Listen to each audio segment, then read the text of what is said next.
A few months ago, you were unemployed and searching for a job eagerly. The impact of COVID-19 on unemployment was undeniable.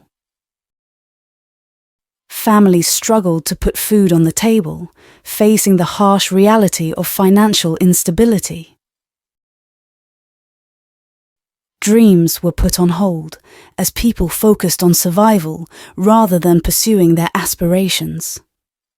The weight of uncertainty hung heavy in the air as individuals wondered when they would find employment again, when they would regain their sense of security. As the disease spread, it cast a dark shadow over the economy, unable to withstand the financial strain. Employees found themselves without work, their livelihoods slipping away like sand through their fingers. Many lost their jobs, and you were one of them. At home, experiencing loneliness and depression. While at home, while you were browsing through job listings online, your phone started to ring. Your friend, Jazz, calling. You both hadn't talked in ages. She has been your only best friend since childhood. YN. Hello, Jazz. You finally got time to give me a buzz. Jazz. Hey there, love bugs. Sorry to say, life's been a bit of a hot mess lately. YN. Is everything all right? Your voice sounds down. Are you feeling unwell? Jazz. Oh, my dear. I am in good health, but feeling quite melancholic. YN. Can you share what's troubling you? Why are you feeling down? Jazz. I have been continually looking for jobs and attending interviews. Now, feeling tired of this. I can't find a suitable job. YN. I understand. I am facing the same problem. Jazz. It's been ages since we've seen each other. How about we catch up today? YN. Okay. That sounds good to me. This might change our mood. Jazz. So then, let's meet up at our usual spot and grab dinner tonight. What say? Jazz. See you soon then. Bye. After the phone conversation with your friend, you felt a little better. As it was already afternoon, you took some time to rest before freshening up and hurrying off to the restaurant to meet my friend. Restaurant. While having dinner at the restaurant, you and Jazz were casually reminiscing about your old memories. Jazz. Hey, YN, the food is really tasty. YN. True. It's tasty. Jazz.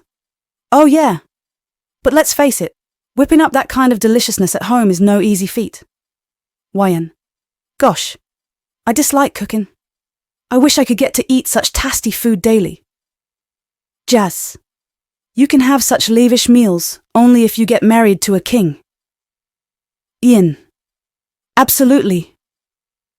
Plus, the king and I will jet set to exotic destinations because I want to explore every inch of this incredible planet during my lifetime. Jazz. Ah, I gotcha. Any other desires, My Majesty? YN. My bucket list is longer than a giraffe's neck. But one dream in particular is to take a ride in a submarine and explore the ocean depths. Jazz raised her eyebrows, giving an intense look. Jazz. That's too high demand, babes. YN. Oh, great universe. Do you have a king in store for me? After making this statement, both YN and Jazz burst into laughter. As we relived the hilarious joke, a laughter grenade went off in the restaurant, adding a bit of spice to our already tasty meal. A surprise encounter while dining out. During our meal, an unexpected incident occurred. A young child appeared out of nowhere and accidentally bumped into our waiter who was serving us at the moment. Oh no. The next turn of events was unexpected for both of us. Something totally out of the blue happened, and it was a real shocker. The hot bowl of curry slipped from his hand and fell on my t-shirt. And since it was hot, it burnt my hand too. Surprisingly, another waiter who was passing by my table with some ice cubes for a drink that was served on my next table lost his balance and the ice cubes also fell on my hand, which was burnt. Jazz chuckled enchantingly and uttered, "Jazz, it's an unlucky day for babes. You should be more careful." After a moment of contemplation, Wyan's irritation heightened upon hearing Jazz's words, prompting a response. "Wyan, or maybe God is not in a good mood today for me." Jazz handed over tissues to you, and you started wiping my t-shirt.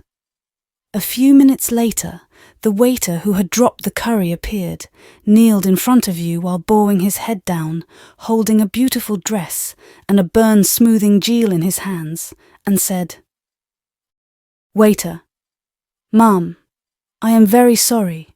I apologize from the bottom of my heart. Please take this and accept my apology." You and Jazz shocked to see the gesture. He begged hard that you change into the dress he was holding and apply burn gel immediately. He also offered you to dry clean your t-shirt. You have never experienced such a thing in your whole life. After hearing his continual requests, you took the dress, went to the washroom, and changed. Also applied the gel. It was feeling much better. When you came back to your table, the waiter requested you to give him the dirty t-shirt, which he will dry clean and deliver to your residence by the next day.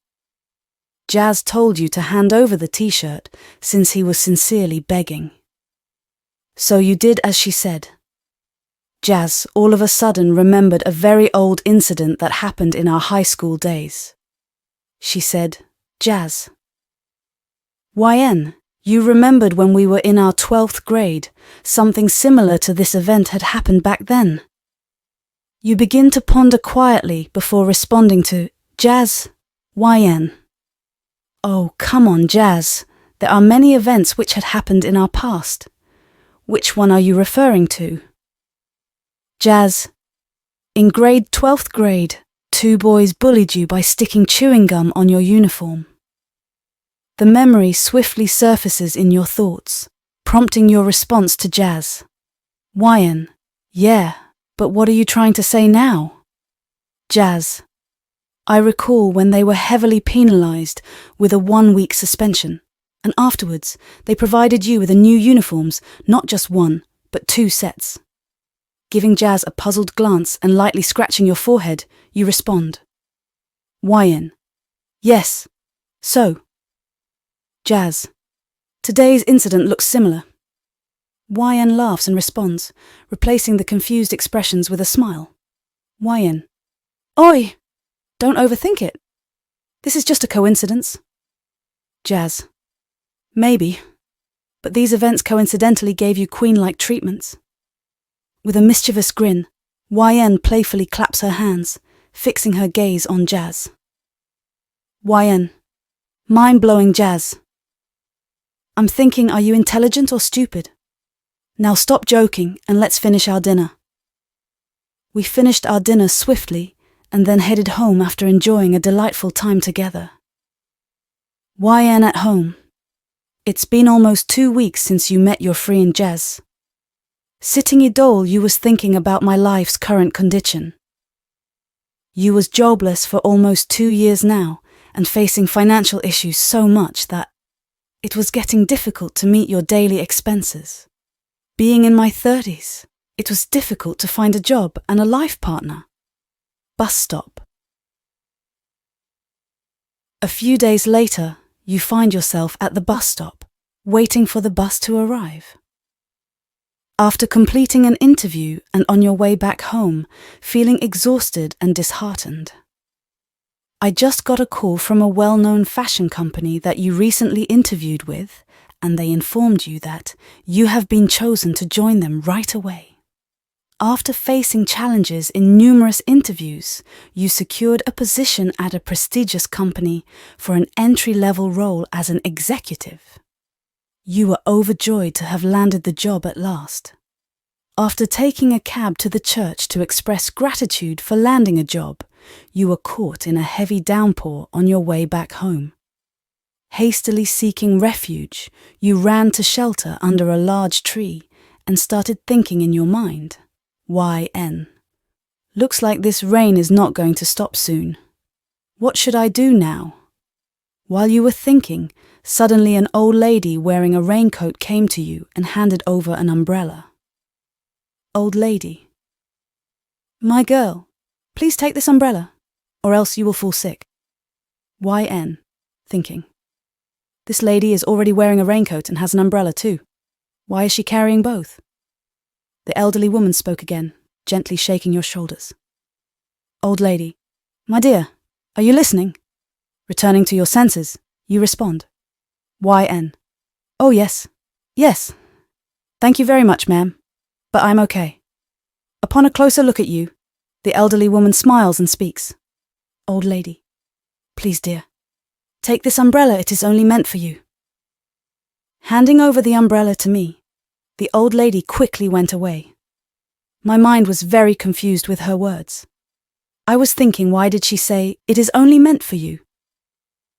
Anyway, I opened the umbrella and walked home.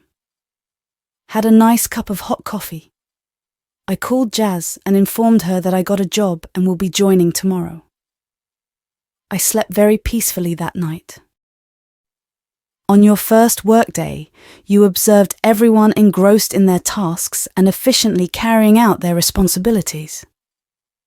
During this time, you were introduced to your reporting manager, Mr. Park Jimin.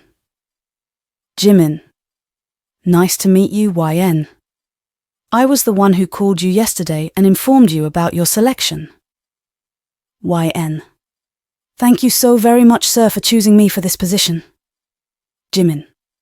Oh, I must mention that this position is exclusively designed for you. After Jimin's statement, YN appeared confused and paused before responding. YN. Sorry, sir, I didn't understand. Jimin responded with a mischievous glint. Jimin. Never mind. Congratulations once again, and a warm welcome to our company. YN. Thank you, sir. Your manager, Mr. Park. Jimin introduced you to all team members, outlined your job responsibilities to support the team's daily tasks, assigned you a workstation, and wished you luck. Before heading out for an off-site meeting, he provided you with some documents to type. After finishing your typing tasks, you headed to the office cafeteria, where 2 female team members were enjoying their coffee. To be friendly, you decided to join them. During our casual chat, they were warm and amicable. One of the female team members cautioned you about making errors at work. She advised that to safeguard your position, it's wise to avoid crossing paths with the big boss. The team portrayed our big boss as extremely stern, comparing him to a demon who dismisses employees without giving them a chance to explain. This made you feel frightened and anxious. YN. Thinking to herself, I depend on this job for financial stability. I must handle the situation cautiously with this demon boss. Another male team member, Jope, popped up in the cafeteria and said to you, Jope, don't worry too much. We're all here to help you with your tasks. Afterwards, he glanced at the others and spoke. Jope, it's been nearly 3 years since I joined this company, and I recently noticed some favorable updates to our company policy introduced by the big boss just yesterday. This development came as quite a pleasant surprise. Curiously asking to Jope YN, what kind of favorable updates are you talking about? Jope. Employee benefits include quarterly foreign destination trips that are organized and fully sponsored by the company. Everyone in the cafeteria was surprised to hear this. Female TM. Oh, that's fantastic. I've never come across a facility like this for employees before. Jope. Absolutely. And that's not all. Starting today, our office cafeteria will offer free lunch every day. Everyone in the cafeteria was shocked and began gossiping about it. One of the female team members remarked, female team member, jokingly. Oh, YN, you must be our lucky charm since we're getting these beneficial employee clauses right after you joined. YN. laughs and responds, "Actually, it's the opposite for me. I find this company because I'm not a fan of cooking." And they burst into laughter at the joke. The receptionist alerted a team member about the big boss's arrival. In response, everyone hurried to their seats, and you promptly took your place at your assigned desk.